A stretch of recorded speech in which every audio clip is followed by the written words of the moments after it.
नमस्कार, मैं डॉक्टर संतोष। मैं आपका स्वागत करता हूं आज के इस नए वीडियो में। नोज़ल के ऊपर हमारा सीरीज चल रहा था। एक इम्पॉर्टेंट दवा के बारे में बात करेंगे, साथ ही साथ मैं कुछ क्लिनिकल एक्सपीरियंस भी बताऊंगा कि किस तरह से ये दवा आपकी मदद करेगी और क्विकली रिलीफ देगा। दवा का नाम है बेसिलिनम। एक इम्पॉर्टेंट नोज़ल है उन लोगों के लिए जिनको बहुत जल्दी सर्दी पकड़ लेता है। थोड़े से भी एक्सपोजर हो कोल्ड एयर के, तुरंत उनको सर्दी पकड़ लेता है। खासकर एग्रावेशन टाइम उनका सुबह के वक्त, मॉर्निंग में या फिर रात को होता है। ठीक है, तो कोल्ड एयर जैसे ही आता है, जैसे कि आपको साइलिशिया, परसल्फ, ये सब मिलेगा आपको, ठंडे एयर के संस्पर्श में आने से उनका प्रॉब्लम बढ़ जाता है और अचानक से वो कंडीशन में प्रॉब्लम बहुत ज़्यादा इजाफा हो जाता है, मतलब बढ़ जाता है बहुत ज़्यादा। तो आमतौर पर ये एक चिल्ली पेशेंट है, क्योंकि इसका प्रॉब्लम ठंडी में बढ़ता है, तो इट्स ए चिल्ली पेशेंट आप कह सकते हैं। ठीक है, उसका ऑपोजिट है ट्यूबरकुलिनम, जो कि एक हॉट पेशेंट है। यहाँ पर बेसिलिनम के बारे में हम बात कर रहे हैं, तो इससे चिल्ली पेशेंट, इसको अपने ध्यान में रखिए।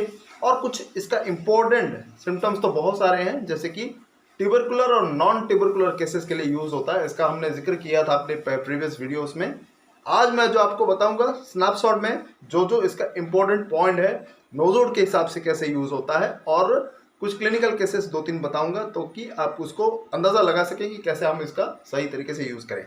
तो सबसे पहला है, इसका जो इस्तेमाल होता है रेस्पिरेटरी सिस्टम के ऊपर, क्योंकि ये बनता कैसे है, जो मसरेशन ऑफ ट्यूबरकुलर लंग्स टिश्यू जो जिनको ट्यूबरकुलोसिस होता है, मान लो एक पेशेंट को ट्यूबरकुलोसिस हुआ है, तो उसके लंग्स में जो टिश्यू खराब हो जाता है, उसमें ट्यूबरकुलोसिस का इफेक्ट होता है, तो उसको लेके उस टिश्यू को स्पुटम से कफ, वो बलगम निकलता है, उसमें वो टिश्यू का पार्ट निकलता है, तो उसको पोटेंटाइज करके इसको बनाया जाता है। और लैब में इसको टेस्टेड करके दिखाया गया कि कोई भी इसका जो बैक्टीरियल हिस्सा कुछ भी नहीं है इसमें। जब 30 तक पोटेंटाइज हो जाता है, कोई एक भी परमाणु अणु नहीं होता, सिर्फ इसका एनर्जी होता है, जो कि बीमारी को क्योर करने की कैपेसिटी होती है। तो मोस्टली एक्यूट कंडीशन के लिए यूज होता है, और क्रॉनिक केस में भी दिया जाता है, लेकिन बहुत रेयर दिया जाता है।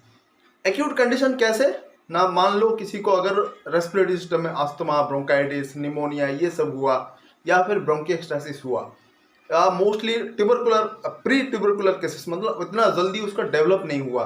पस जो आता है, इन्फेक्टेड पस आता है, तो कैसे उसका म्यूकोपुरुलेंट बोलते हैं, जैसे कि सड़ा हुआ हो, पस फॉर्मेशन, तो उस जैसा वल्गम आता है। तो आप अगर बेसिलिनम देंगे, डॉक्टर बोरिक ने भी कहा है और बहुत सारे पायोनियर्स ने भी कहा है कि इसका 30 पोटेंसी हो या 200 पोटेंसी हो, अगर 15 दिन में एक डोज हम उसका रिपीट करें, तो 3-4 डोज में काम हो जाएगा और उसका इंप्रूवमेंट दिखना शुरू हो जाएगा। जो वल्गम जो है वो धीरे धीरे साफ होना शुरू हो जाएगा, उसके जो अंदर बैक्टीरियल इन्फेक्शन है वो दूर हो जाएगा, और तुरंत उसको जो ठंडी पकड़ लेती है वो टेंडेंसी भी उसका खत्म हो जाएगा। तो रेस्पिरेटरी सिस्टम के लिए बहुत ही बढ़िया है। उसका जो वल्गम आता है बहुत भरा हुआ रहता है, जैसे आपको एंटीमटाट में मिलेगा, डल्कामेरा में मिलेगा। वेट कफ होता है, वल्गम अंदर ही बबलिंग सेंसेशन होता है, अंदर ही अंदर वो उछलता रहता है, वल्गम निकलता नहीं है अच्छी तरह से। जैसे पिकाक में, एंटीमटाट में, इस तरह से आपको वो मिलेगा सिम्टम, रेटलिंग होगा, बबलिंग होगा, वो निकलेगा नहीं, अंदर ही अंदर रहकर वो सड़ेगा। ठीक है, निकल गया तो वो अलग बात है, लेकिन यहाँ पर निकलेगा नहीं, बेसिलिनम में अंदर ही रहेगा। तो बेसिकली लंग्स के निचले हिस्से में ज़्यादा एक्शन होता है इसका, वो अंदर ही पड़ा रहता है और सड़ जाता है। तो ऐसे सड़ के फिर अंदर से अंदर वो फेफड़ों के जो टिश्यू होते हैं उनको डिस्ट्रॉय करने लगता है, और अंत में जाकर यही ट्यूबरकुलोसिस का रूप लेता है, टीबी का रूप लेता है। तो आप उस चीज़ को ख़त्म करने के लिए पहले जो सड़ा हुआ वल्गम है उसको निकालने की कोशिश करें। बेसिलिनम वो काम करता है, उसको नेचुरली वो डिजोल्व करता है और अच्छी तरह से उसको साफ सफाई करता है। तो रेस्पिरेटरी सिस्टम के लिए बहुत बढ़िया है, चाहे किसी भी तरह का प्रॉब्लम हो। ऐसे बहुत केसेस आए जिसमें ये ह्यूमिड अस्थमा था और हमने नेट्रम सल्फ दिया, डल्कामेरा दिया, लेकिन रिजल्ट बहुत कम आया। थोड़ी देर के लिए आया, फिर बढ़ गया। तो उस केसेस में हमने बेसिलिनम यूज करके भी देखा, 200 हो, फिर उसके 15-20 दिन बाद 1M यूज किया, रिजल्ट बहुत अच्छा आया और परमानेंट रिजल्ट आया, बहुत बढ़िया उसका एक्शन है। 1M का अगर देंगे तो 1 या 2 डोज, मैक्सिमम टू मैक्सिमम 2 डोज, या फिर सिंगल डोज में ही काम हो जाएगा। 200 में देंगे तो भी एक डोज करके आप हफ्ते में या 15 दिन में या 10 दिन में उसको रिपीट कर सकते हैं। लेकिन 1M का डोज आप 1-2 महीने के अंदर रिपीट ना करें, 1M का सिंगल डोज देकर 1-2 महीने तक रिजल्ट देखें, फिर उसके बाद सोचना पड़ेगा। कंडीशन के हिसाब से हम रिपीट कर सकते हैं। रेस्पिरेटरी सिस्टम के अलावा और जो एक बेहतरीन यूज होता है बेसिलियम का वो है स्किन डिजीज के ऊपर। देखिए खास करके स्किन डिजीज में रिंग वर्म को हम लेते हैं। रिंग वर्म जो राउंड राउंड करके पैचेस हो जाता है, फंगल इन्फेक्शन है, उसके लिए बहुत ही बेहतरीन है। ठीक है, तो रिंग वर्म पहला हिस्सा है जो कि स्किन में बहुत इंपॉर्टेंट काम करता है और फंगल इन्फेक्शन है। केसेस हमारे पास बहुत आए रिंग वर्म का। शुरुआत में बेसिलियम का यूज मैं इतना नहीं जानता था, सच बात बताऊं। जब मैं शुरू में जो प्रैक्टिस कर रहा था, हमने रिंग वर्म के लिए वही जो किताबों में लिखा हुआ है आमतौर पर जो हमारे डॉक्टर्स ने सिखाया था वही हम दे रहे थे, जैसे कि सेपिया है, टेलुरियम है, आर्सेनिकम आयोड है, फिर सोराइनम, सल्फर, ये सब दे रहे थे रिंग वर्म के लिए। लेकिन जब हमने देखा कि बहुत सारे केसेस ऐसे आए जिनको उनका सही सिलेक्टेड रेमेडी सेपिया हो या फिर नेट्रम सल्फ हो, फिर आर्सेनिक आयोड है, आर्सेनिकम एल्बम है, टेलुरियम है, ये सब देने के बाद भी उनका इम्प्रूवमेंट नहीं आया, तब हमने देखा कि आप उसका कुछ अलग दवा का सिलेक्शन कर सकते हैं जो कि उसको परमानेंटली सॉल्व करेगा। फिर उसका हमने सर्च किया कि नोजोड यूज हो सकता है जो कि उसको परमानेंटली रिलीफ करे, तो उसके लिए हमने बेसिलिनम यूज किया। बेसिलिनम का 200 का 2 डोज देने के बाद इंप्रूवमेंट 50% उनका ठीक हो गया। रिटर्न बहुत देरी से आया। उसके बाद फिर हमने 1 मंथ के बाद 1 ml का सिंगल डोज 2 बूंद बस एक ही बार हमने दिया शुगर मिल्क में, जो पाउडर फॉर्म में आता है, उसको 2 बूंद डालकर उसको सुबह लेने के लिए बोला और लगभग 2 महीने तक उनका बहुत बढ़िया रहा। फिर 2-3 महीने के बाद और एक बार हमने रिपीट किया और आज तक उनका रिंग वर्म वापस लौट के नहीं आया है। ऐसे बहुत सारे केसेस ठीक हो चुके हैं। और जो क्लिनिकली हमने सक्सेस पाया है बेसिलिनम से, मैं आपको वो भी दे देता हूं।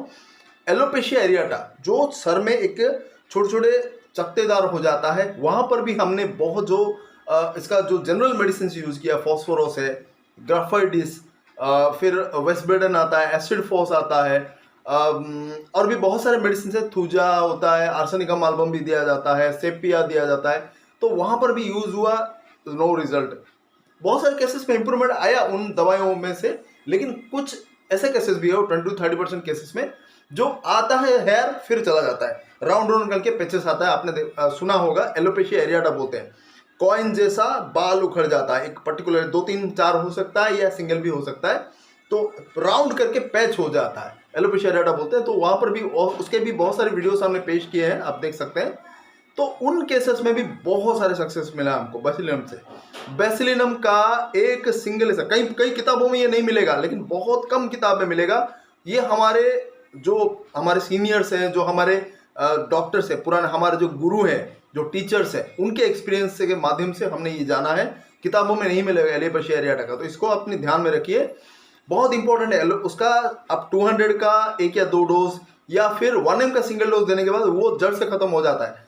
थोड़ी देर के लिए आपको रिलीफ तो मिलेगा, जो जनरल मेडिसिन से जिनको उसके लिए सजेस्टेड होता है, जो बेस्ट सिलेक्टेड होता है, लेकिन जड़ से खत्म करने के लिए हेयर्स आ जाता है फिर चला जाता है, आ जाता है फिर चला जाता है, तो रिकरेंस को रोकने के लिए आप बेसिलिनम 1 ml का सिंगल डोज दे सकते हैं, ताकि जो हेयर आ जाता है उन हिस्सों में वो वापस फिर ना जाए। ये चीज आपने ध्यान में रखिए, बहुत इंपॉर्टेंट चीज है, आपको कोई नहीं बताएगा, इसको आप नोट कर ले और जरूर इस्तेमाल करें। एलोपेशिया एरियाटा के लिए, रिंग वर्म के लिए और रेस्पिरेटरी ट्रबल के लिए, ये 3 इंपॉर्टेंट जो क्लिनिकल चीजें हैं, बढ़िया रिजल्ट मिलता है। एलोपेशिया एरियाटा के लिए 2-3 साल तक, एक हमारे पेशेंट थे हमारे एरिया के, उड़ीसा के ही, 3 साल तक वो हर एक होम्योपैथिक जो क्लिनिक है, बड़े बड़े होम्योपैथिक क्लिनिक में घूमते रहे, लेकिन हमारे पास भी आए, 2 साल उन्होंने ट्रीटमेंट किया, रिजल्ट आता था फिर चला जाता, लेकिन बेसिलिनम ने सच में बहुत बढ़िया इंप्रूवमेंट दिया और आज तक उनका बाल का वो एक हिस्सा भी गायब नहीं हुआ। एलोपेशिया पूरा उनका क्योर हो चुका है। उनका केस मैंने टेस्टिमोनियल में अपने यही चैनल में देखा है, प्रीवियसली आप जाकर वीडियोस देख सकते हैं। 2-3 साल पहले मैंने उनके फोटो के माध्यम से प्रीवियस ट्रीटमेंट आफ्टर ट्रीटमेंट का वीडियो दिया है, वो आप सर्च करके देख सकते हैं। डॉक्टर संतोष होम्योपैथी मारना और एलोपेशिया एरियाटा टेस्टिमोनियल या एलोपेशिया एरियाटा ऐसे करके आप सर्च कर सकते हैं, तो आ जाएगा वो वीडियो, देख सकते हैं। उसमें हमने प्रॉपर पिक्चर के माध्यम से उनको दिखाया है कैसे बहुत बढ़िया क्योर है। तो बेसिलिनम के माध्यम से हुआ है, तो बेस्ट मेडिसिन है, आप यूज करना। 30 से बिलो यूज नहीं करना, डॉक्टर विलियम बोरिक ने मना किया है, और उसके ऊपर आप डोज कर सकते हैं यूज, बहुत बढ़िया उसका रिजल्ट आता है। तो बेस्ट है, चिली पेशेंट है, उसका कॉमन सी देखना आप सिम्टम्स और आप यूज कर सकते हैं। रेस्पिरेटरी ट्रबल जिनको कॉमनली कोल्ड पकड़ लेता है और स्किन डिजीज में ये सब चीजें आता है, तो वहां पर आप यूज कर सकते हैं। तो ये था आज का स्नैपशॉट वाला बेसिलिनम का वीडियो हम लंबा नहीं खींचेंगे। बहुत सारी टेक्निक चीज़ें, बहुत सारी चीज़ें आपको नेट पे भी मिल जाएगा, वीडियोस में भी मिल जाएगा, लेकिन मैं वो चीज़ें यहाँ पर आपको बता रहा हूँ जो कि आपको कहीं पर नहीं मिलेगा। ये हमारे पर्सनल एक्सपीरियंस के माध्यम से मैं आपको यहाँ पर बता रहा हूँ। तो इसको ज़रूर यूज़ कीजिए, नोट कीजिए, अपने दोस्तों के साथ ज़रूर शेयर करिए, ज़रूर आपको फ़ायदा मिलेगा। तो आज के लिए बस इतना ही। बहुत बहुत धन्यवाद। जाने से पहले मैं फिर से आपको रिक्वेस्ट करूँगा, 3 जो चैनल है मेरा, ये वाला पुराना चैनल है, नया चैनल 2 है, डॉक्टर संतोष हेल्थ केयर इंटरनेशनल, और जो डॉक्टर संतोष हेल्थ टिप्स, जिसमें आप शॉर्ट वीडियोस के माध्यम से आपको एक एक स्नैपशॉट पॉइंट प्रेस्क्राइब कर रहे हैं। क्विकली आप दवा को जान सकते हैं, किसी भी बीमारी को। उस चीज को जरूर देखिए, नोट कर लेना, अपने दोस्तों के साथ जरूर शेयर करना और एक लाइक जरूर करना अगर आपको अच्छा लगे। और तीनों चैनल्स को अभी तक आपने अगर सब्सक्राइब नहीं किया तो जरूर कर लीजिए। बेल आइकन पर जरूर क्लिक करिए ताकि जो भी नया वीडियो मैं अपलोड करूं तुरंत आपको नोटिफिकेशन मिले और आप उसको देख पाए। बहुत बहुत धन्यवाद। होम्योपैथी के प्रचार और प्रसार करने के लिए बहुत बहुत धन्यवाद। नमस्कार।